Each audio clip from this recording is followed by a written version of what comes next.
ದೇವರು ಇದ್ದಾನ? ಇದ್ರೆ ಎಲ್ಲಿರ್ತಾನೆ?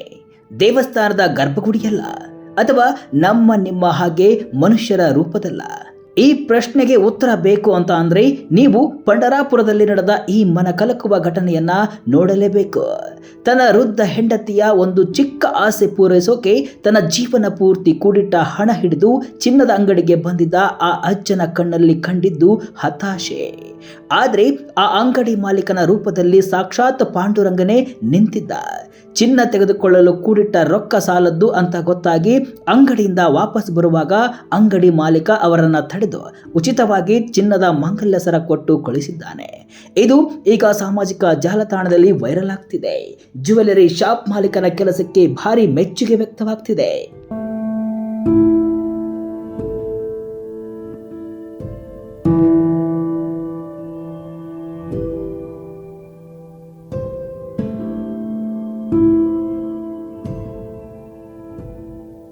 ಹೌದು, ಪಂಢರಾಪುರದಲ್ಲಿ ಇಂದಿನ ಚಿನ್ನದ ಬೆಲೆ ಎಷ್ಟಿದೆ ಅಂತ ಗೊತ್ತಿಲ್ಲದ ಹಳ್ಳಿಗಾಡಿನ ಮುಗ್ಧ ಹಾಗೂ ವೃದ್ಧ ದಂಪತಿ ಪಟ್ಟಣಕ್ಕೆ ಬಂದು ಚಿನ್ನದ ಮಾಂಗಲ್ಯ ಖರೀದಿಸಲು ಬಂದಿದ್ರು. ಅವರ ಬಳಿ ವರ್ಷಗಳಿಂದ ಕೂಡಿಟ್ಟಿರೋ ಕೆಲವು ಸಾವಿರ ರೂಪಾಯಿ ರೊಕ್ಕ ಅಷ್ಟೇ ಇತ್ತು. ಅವರು ಪಂಢರಾಪುರ ಚಿನ್ನದ ಅಂಗಡಿಯ ಒಳಗಡೆ ಹೋಗಿ ಚಿನ್ನದ ಬೆಲೆ ಕೇಳಿದಾಗ ಅವರಿಗೆ ಬರಸಿಡಿಲೆ ಬಡಿದಿತ್ತು. ಅಬ್ಬಾ, ಇಷ್ಟೊಂದು ರೇಟ್ನಲ್ಲಿ ನಮ್ಮಿಂದ ಬಂಗಾರ ತೆಗೆದುಕೊಳ್ಳೋಕೆ ಆಗುತ್ತಾ ಅಂತ ಇಬ್ಬರು ಮುಖ ಸಪ್ಪೆ ಮಾಡಿಕೊಂಡ್ರು. ಅಯ್ಯೋ, ನನ್ನಿಂದ ನನ್ನ ಬಳಿಗೆ ಒಂದು ಚಿನ್ನದ ಎಳೆ ಕೊಡಿಸೋಕೆ ಆಗ್ತಿಲ್ಲವಲ್ಲ ಅಂತ ಆ ತಾತ ಮುರುಗಿದ್ರು. ಆಗ ವೃದ್ಧ ದಂಪತಿ ಮುಗ್ಧತೆಯನ್ನ ಹಾಗೂ ಅವರ ಕಂಗಳಲ್ಲಿನ ನಿರಾಸೆಯನ್ನ ನೋಡಿದ ಚಿನ್ನದ ಅಂಗಡಿ ಮಾಲೀಕರು ಅವರಿಂದ ಒಂದೇ ರೂಪಾಯಿ ದುಡ್ಡು ತೆಗೆದುಕೊಳ್ಳದೆ ಉಚಿತವಾಗಿ ಚಿನ್ನದ ಮಾಂಗಲ್ಯವನ್ನ ನೀಡಿದ್ದಾರೆ.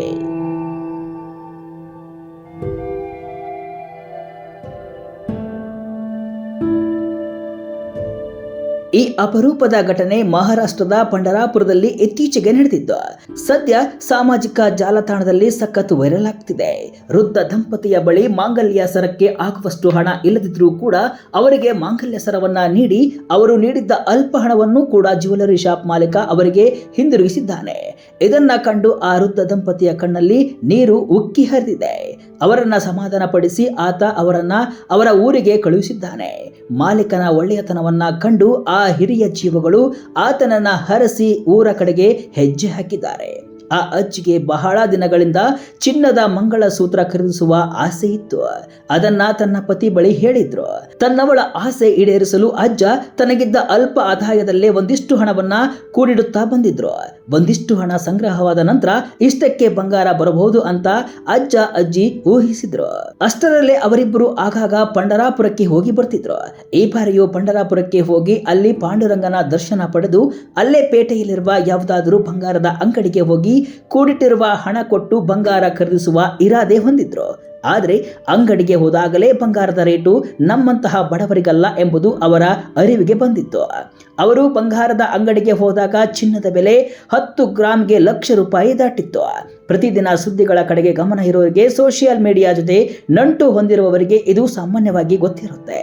ಪಾಪ, ಗ್ರಾಮೀಣ ಭಾಗದಲ್ಲಿರುವ ಅನಕ್ಷರಸ್ಥ, ಬಡತನದಲ್ಲಿರುವ, ಇಂದಿನ ಸ್ಮಾರ್ಟ್ ಫೋನ್, ಸೋಷಿಯಲ್ ಮೀಡಿಯಾ ಇದ್ಯಾವ ಸೌಲಭ್ಯಗಳಿಲ್ಲದೆ ಬದುಕುವವರಿಗೆ ಇದು ಹೇಗೆ ಗೊತ್ತಿರಲಿಕ್ಕೆ ಸಾಧ್ಯ? ಹೀಗಾಗಿ ಅಂಗಡಿಯ ಮಾಲೀಕ ಆ ವೃದ್ಧ ದಂಪತಿಯ ಆಶಯವನ್ನ, ಅವರಲ್ಲಿನ ಮುಗ್ಧತೆಯನ್ನ ಹಾಗೂ ಅವರ ಅಸಹಾಯಕತೆಯನ್ನ ಅರ್ಥ ಮಾಡಿಕೊಂಡು ಆ ವೃದ್ಧೆಗೆ ಬಂಗಾರದ ಮಾಂಗಲ್ಯ ಕೊಟ್ಟು ಮಾನವೀಯತೆಯನ್ನ ಮೆರೆದಿದ್ದಾರೆ. ಅವರು ಕೊಟ್ಟಿದ್ದ ಹಣವನ್ನ ಹಿಂದಿರುಗಿಸಿದ್ದಾರೆ. ಅವರು ತನ್ನನ್ನ ಮನಸಾರೆ ಹರಿಸಿದಾಗ ನಮ್ಮೆಲ್ಲರನ್ನ ಕಾಪಾಡಲಿ, ಹೋಗಿ ಬನ್ನಿ ಅಂತ ಖುಷಿಯಿಂದ ಕಳಿಸಿದ್ದಾರೆ. ಅವರನ್ನ ಬೀಳ್ಕೊಡುವ ಸಂದರ್ಭದಲ್ಲಿ ಅಂಗಡಿಗೆ ಬಂದಿದ್ದ ಯಾರೋ ಕಸ್ಟಮರ್ ಒಬ್ಬರು ವಿಡಿಯೋ ಮಾಡಿ ಅದನ್ನ ಸಾಮಾಜಿಕ ಜಾಲತಾಣದಲ್ಲಿ ಹರಿಬಿಟ್ಟಿದ್ದು ಅದು ಈಗ ಸಖತ್ ವೈರಲ್ ಆಗಿದೆ. ಕೊನೆಗೆ ಆ ಅಜ್ಜ ಅಜ್ಜಿಯ ಕಣ್ಣಲ್ಲಿ ಕಂಡಿದ್ದು ಕೃತಜ್ಞತೆಯ ಕಣ್ಣೀರು. ಆ ಮಾಲೀಕನ ಮುಖದಲ್ಲಿ ಕಂಡಿದ್ದು ಹೇಳಿಕೊಳ್ಳಲಾಗದ ಒಂದು ಆತ್ಮತೃಪ್ತಿ.